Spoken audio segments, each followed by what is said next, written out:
Jo. Tak Rudo, seš natáčený, jo? Tak se trošku nemluv sprostě a trošku se u toho usmívej. trošku kapra zvedni, ať ho taky najdem. Tohle nebude kapr.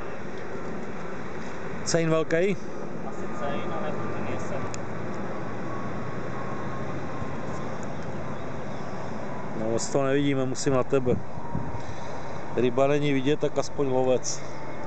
Ježiš, ten zvedl ploutev, ještě ho ukáž jednou. Zvedni ho. Podle je sem, není. Ty vole, to je 3kilový cejn. Se to leskne, já to nevidím. Pájo, pojď ho nabrat, já bych ho rád natáčel ještě. Já si ho naberu. Počkej, tak to spěchal, to jsem... No, naper ho krásně, paráda.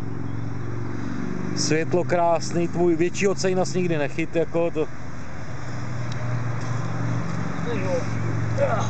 Nezlom si ručku. 2 kilka jak vyšitý. No. Parádní, šikovnej. A řekni něco pozitivního, Rudo. Tak jako takový cejna jsem fakt asi nechyt. Ty jo, nechyt. Ty jo,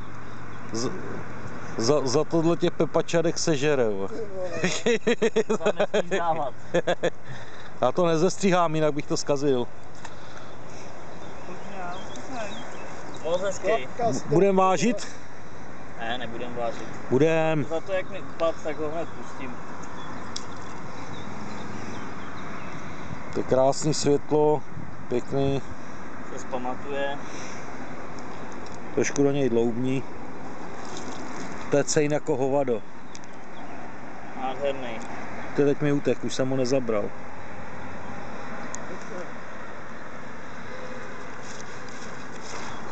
Šťastný lovec, Rudo, blahopřeju ti.